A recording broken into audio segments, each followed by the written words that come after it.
Spain के एक छोटे शांत से दिखने वाले शहर सालूसिया में एक ऐसी कहानी छिपी है जो सिर्फ रात के अंधेरे में ही फुसफुसाई जाती है।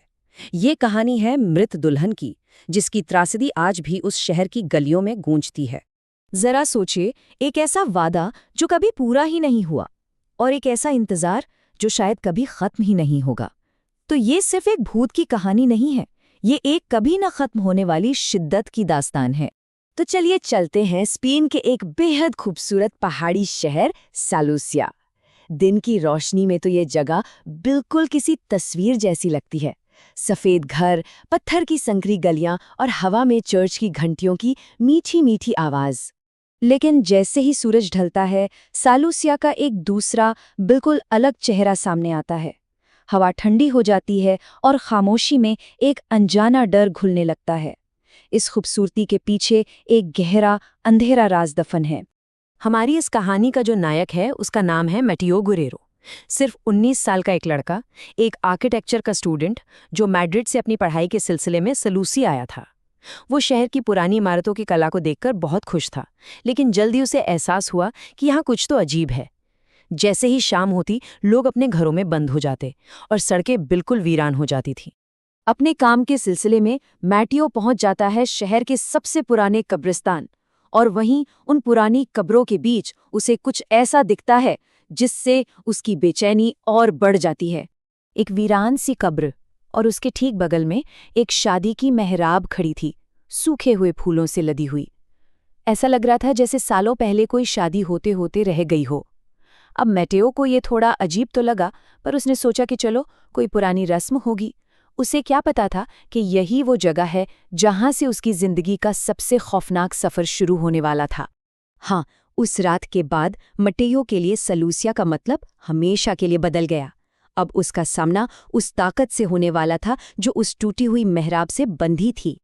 पहली रात उसे अपने गेस्ट हाउस की खिड़की के बाहर किसी के चलने की धीमी धीमी आहट सुनाई दी। झांक कर देखा तो एक सफेद गाउन में किसी औरत की परछाई, जो पलक झपकते ही अंधेरे में गायब हो गई। अगली सुबह दरवाजे के बाहर गीली मिट्टी से बने पैरों के निशान थे, और वो निशान सीधे कब्रिस्तान की ओर जा रहे थे।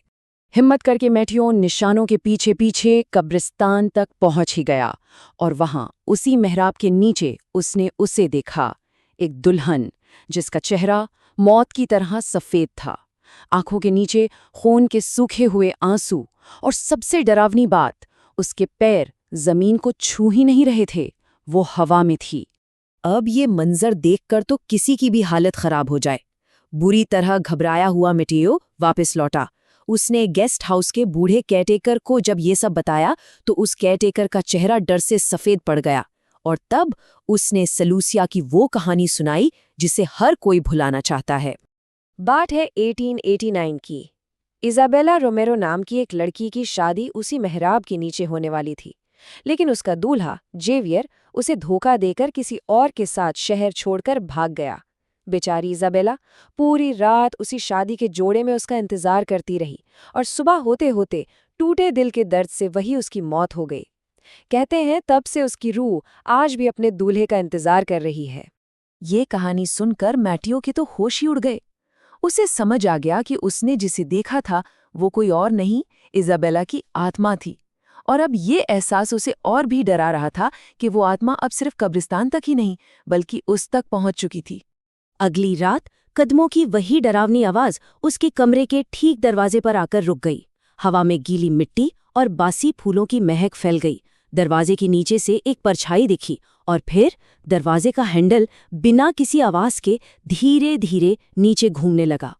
खौफ से कांपता हुआ मैटियो अगली सुबह भागा भागा शहर के पादरी के पास पहुंचा।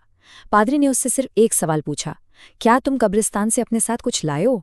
और तभी मैटियो को अपनी वो जानलेवा गलती याद आई। उसने उस मेहराब से एक सूखा हुआ फूल उठा लिया था। पादरी ने उसे बताया कि उस फूल को उठाकर उसने इजाबेला की आत्मा को ये यकीन दिला दिया है कि उसका दूल्हा उसे लेने वापस आ गया है। पादरी ने मैटियो को फौरन, मतलब बिना एक पल गवाए, शहर छोड़ने के लिए कहा। मैटियो को समझ आ गया था कि उसकी जिंदगी खतरे में है, लेकिन शायद अब बहुत देर हो चुकी थी। मैटियो घबराहट में जैसे ही अपना सामान पैक करने लगा, बाहर मौसम एकदम से बिगड़ गया। काले बादल, जोरदार तूफान, गेस्ट हाउस की बत्तियां भी चली गई। तभी बाहर बिजली कड़की और उसकी एक पल की रोशनी में मैटियो ने जो देखा, उससे उसकी रूह कांप गई।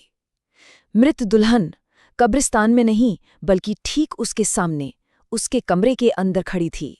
मैटियो की चीख सुनकर कैटेकर और बाकी लोग उसके कमरे की तरफ दौड़े। दरवाजा खोला तो कमरा खाली था। मैटियो वहां था ही नहीं, वो गायब हो चुका था। कई घंटों तक उसे ढूंढा गया। आखिरकार मैट्यू की लाश मिली, वही कब्रिस्तान में, उसी टूटी हुई शादी की मेहराब के ठीक नीचे। उसका पूरा शरीर गीली मिट्टी से सना हुआ था, मानो दुल्हन ने आखिरकार अपनी अधूरी कसम पूरी कर ली थी और अपना दूल्हा अपने साथ ले गई थी। सालूसिया के लोग आज भी कहते हैं कि इज़ाबेला का इंतजार खत्म नहीं हुआ है। वो आज भी उस मेहराब के नीचे खड़ी है, अपने अगले दूल्हे के आने का इंतजार कर रही है। सवाल बस ये है कि उसका ये इंतजार कब खत्म होगा, या फिर ये एक ऐसा सिलसिला है जो हमेशा हमेशा चलता रहेगा।